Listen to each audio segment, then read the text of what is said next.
In Volume 10, paragraph 332 of his 1964 book, Civilization in Transition, Carl Jung wrote, "Our cerebral consciousness is like an actor who has forgotten that he is playing a role." More on this book later in the video. For now, let's assume you want to start a business, sell a lot of products, and make a few $1,000,000. Well, the first question is, how do you figure out what people want to buy? The best way to figure out what people really want to buy is not to listen to your customers. I know this contradicts everything you've been told about selling, so allow me to explain what I mean with a story. It was the year 1966, 21 years after the World War II. The Japanese economy was booming, and Nestle wished to dominate a tea-loving country with their coffee product. So they started producing Nescafe instant coffee in Japan. As any entrepreneur will do, Nestle tested the Japanese market cautiously. Many focus groups were created, consumers from every age group were surveyed, and the result was all positive. Everyone loved the taste of Nestle coffee. As expected, Nestle executives got excited and shifted into high gear, preparing a rollout plan to have coffee on every shelf in Japan. Huge sums were spent on branding, distribution, and of course, advertising. Coffee, Minute Brew. Minute Brew Nescafe is a new discovery, a new way to hold in extra rich flavor. So please help us. Let it brew in the cup a few seconds longer for all that extra flavor to come out. In other words, with Minute Brew Nescafe. Unfortunately, Japanese weren't buying Nestle's coffee. Nestle executives got frustrated, and then they tried more ads.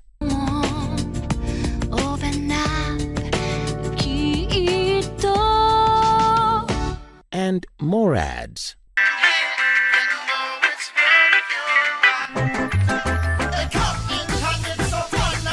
But nothing was working. From 1966 to 1974, the only thing Nestle did successfully in Japan was to burn their money. However, in 1975, the famous French psychoanalyst Clotaire Rapaille was invited to Japan by Nestle. Clotaire is a superstar of marketing who was well known for his research on the emotional bonds humans form with objects in their culture. Unlike most marketers, Rapaille was convinced that people can't tell you what they really want because desires that drove human decisions are unconscious. For example, in his 2006 book, The Culture Code, Clotaire Rapaille wrote, "When asked direct questions about their interests and preferences, people tend to give answers they believe the questioner wants to hear." And on page 19 of his book, 7 Secrets of Marketing in a Multicultural World, Clotaire Rapaille wrote, "We live in a cultural trance that makes it very difficult for us to see who we really are and why we do what we do. Since you can't make a lot of money except you're selling what people really want to buy, you must know that you can't understand what people want to buy by asking them."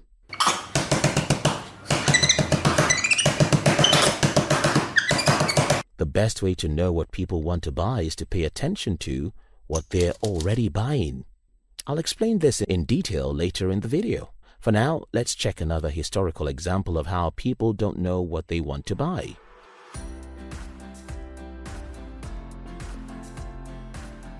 In the 1940s, after World War II, Coca-Cola held 60% of the market share for cola drinks. But things started going worse during a few decades after then, largely because of competition from this guy. In August of 1980, Coca-Cola had a new CEO, Roberto Crispuolo, but there was no quick recovery. By 1983, Coca-Cola's market share had declined to less than 24%, and Crispuolo really wished to do something about it.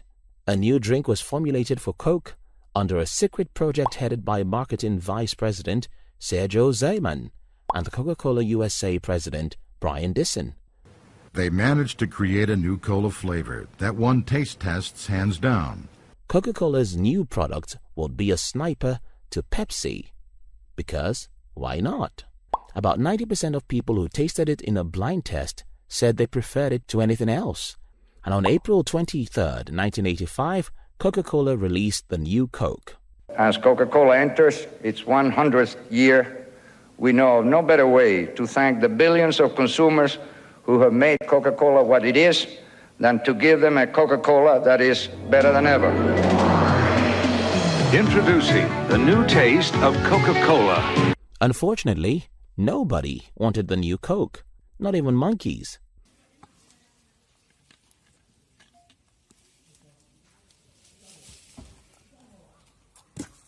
After 79 days of hatred for this new product, Coca-Cola reintroduced their old cola on July 11, 1985. But very rarely can your customers predict something that they don't even quite know they want yet. As an example, no market research could have led to the development of the Macintosh, or the personal computer in the first place. In his 1963 book, Confessions of an Advertising Man, David Ogilvy wrote about marketers of his generation. They are coming to rely too much on research, and they use it as a drunkard uses a lamppost, for support rather than for illumination. Now, if multi-billion-dollar companies like Nestle and Coca-Cola cannot figure out what people want by asking them, how can you and I figure out what people really want? Clotaire Rapaille has a scientific method of discovering what people want to buy, which he used for companies like Nestle, Jeep, Chrysler, Procter & Gamble, Boeing, and a few others. But such method seems to me to be too complex for most of my audience. More so, they arrive at the same conclusion as the simpler method I learned from Gary Halbert. You see, Gary Halbert was one of the smartest marketers of the 20th century. Probably more than anyone in his generation, he made several million in the mail order business. And in 1984, while serving time in Boron Federal Prison, he started writing letters to his teenage son, Bond Halbert. The letters later became a book known today as Boron Letter. I strongly recommend you read it. Now, in Chapter 5 of his book, The Boron Letter, Gary Halbert wrote, and I quote, "You see, the way to deduce what people want to buy is to simply observe what they do buy. But be careful. You want to know what people actually do buy, not what they say they buy." But I've been using those techniques ever since, and they work. And I ask you, do they not just make common sense? The best way to sell a lot of products or services is to create or produce what people want to buy. We all know that, right? But how do you know what people want to buy? Well, don't ask them because they don't know what they want. Pay attention to what they're currently buying and give them just that. This, however, doesn't mean you should start another Me Too business or do what everyone else is doing, because if you do, you'll fail. More on this later in the video. For now, let's try and understand why humans don't know what they want.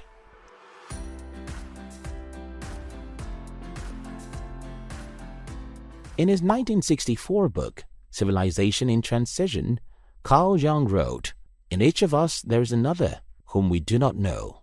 In the year 1915, the Austrian neurologist Sigmund Freud described the conscious mind, which consists of all the mental processes of which we are aware, as the tip of the iceberg. According to Sigmund Freud, this is our conscious mind, and this is our unconscious mind. The unconscious mind rules our life, and the decisions hence we hardly truly know why we do what we do.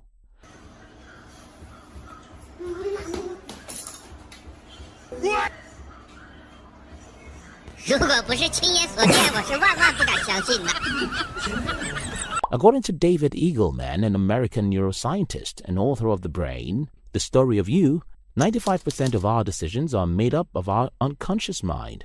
Because of this, we don't really know what we want to buy or why we buy what we do.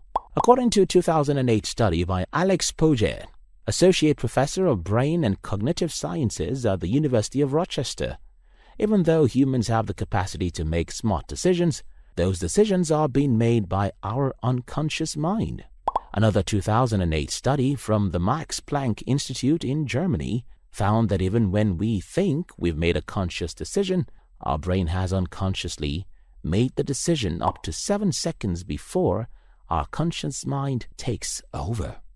Now, this is the reason why people can tell you they would like to buy a particular product while they're answering survey questions with their conscious mind, but in reality, they don't care about such a product. And you look down in there and the penny's inside the bottle.